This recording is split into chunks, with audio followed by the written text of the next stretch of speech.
அன்பு நெஞ்சங்களே, இறைவன் நமக்கு தந்த புதிய நாளிலே இறைவனுக்கு நன்றி கூறி இறை வார்த்தையால் நம் வாழ்வை பயனுள்ளதாக மாற்றுவோம். இறைவன் நம் அனைவரை நிறைவாக ஆசீர்வதித்து பாதுகாத்து வழிநடத்துவாராக. இன்றைய விழா கிறிஸ்து பிறப்பின் அறிவிப்பு பெருவிழா. லூக்கா நற்செய்தி நூல் பிரிவு 1 இறை சொற்றொடர்கள் 26 முதல் 38 முடிய. அன்பார்ந்தவர்களே, கடவுள் மனிதருக்கு சுதந்திரம் கலந்த வாழ்வை படைப்பின் தொடக்கம் முதலே தந்திருப்பது நாம் அனைவரும் அறிந்த உண்மை.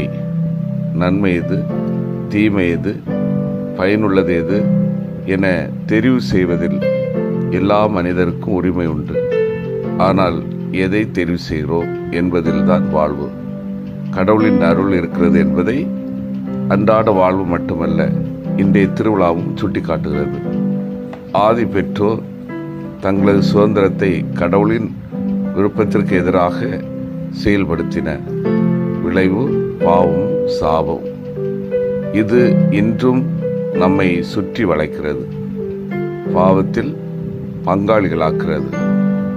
ஆனால் தாவீது குலத்தின் கன்னிப்பெண் ஒருத்தி நம் எல்லாரையும் பாவத்தில் அன்று கடவுளின் அருளில் பங்காளிகளாக தன்னோடு சேர்ந்து கொள்ள குரல் எழுப்புகிறாள்.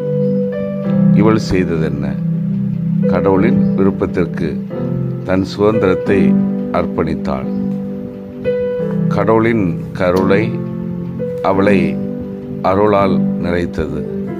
தெரிவு செய்வது என்பது எல்லாருக்குமே சிக்கலானது, சிரமமானது.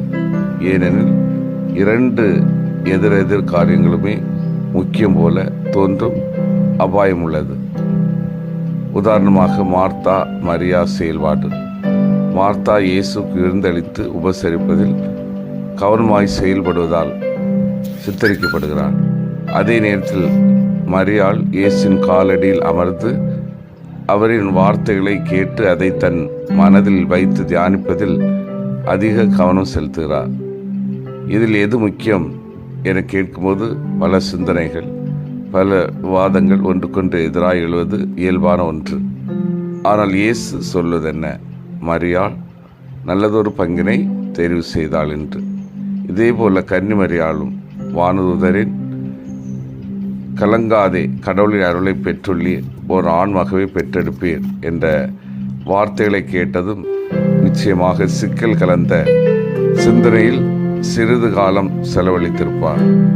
நான் ஒரு கன்னிப்பெண் கருவுற்றால் இந்த உலகம் என்னை இழிவாக பார்க்குமே, உலகின் பார்வையில் நான் மதிப்பிழந்து மானமிழந்து அழிவை சந்திக்க நேரிடுமே என்றெல்லாம் அவள் சிந்தித்திருக்கக்கூடும். ஆனால் அவர் தெரிவு செய்த பங்கு இயேசு சொன்ன போல நல்லதொரு பங்கு. மனித கணிப்பை தூக்கி எறிந்துவிட்டு கடவுளின் விருப்பத்தை நிறைவேற்ற, கடவுளின் பார்வையில் மதிப்பு பெற தன்னையே முழுமையாக அர்ப்பணித்து சொன்னார், உமது விருப்பப்படி நிகழட்டும் என்று. இறைவனின் திட்டம் மனிதனின் ஒத்துழைப்பை நாடியது. இறை மனிதன் பிறக்க மனித பிரதிநிதியாய் நின்று மரியா ஒத்துழைப்பு தந்தார். கடவுள் ஆதி பெற்றோர் வழியாக நாம் சுமக்கும் சாபத்தை மிக பெரிய ஆசீர்வாதமாக, வரமாக, பேராக மாற்ற விரும்பி தேடி கண்டெடுத்த முத்தே கன்னிமரியா. இவள் கடவுளின் பார்வையில் பெயர் பெற்றவளாக, கருணை அடைந்த பெண்மணியாக இருந்ததை நற்செய்தி நன்றாகவே நமக்கு விளக்குகிறது.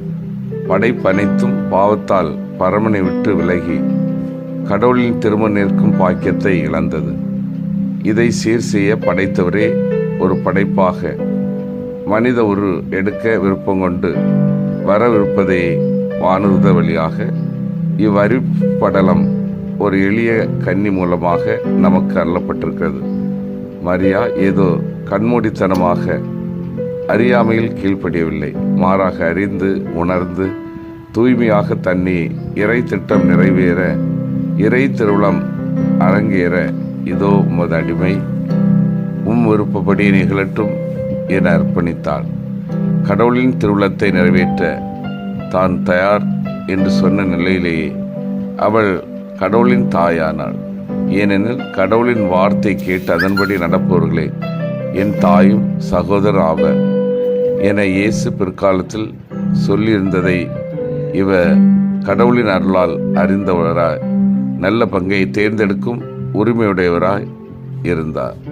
இந்த மங்கள வார்த்தை அறிவிப்பாக மனித குலத்திற்கு கடவுளால் கொடுக்கப்பட்ட நாள் முதலாய் மனித வரலாற்றில் புதிய திருப்பம் ஏற்பட்டது. கடவுளின் கருணை பார்வையில் கடைநிலையினரும் கூட முதல் நிலை பெற்றனர். இதில் கன்னி மரியா குறிப்பிடத்தக்கவள்.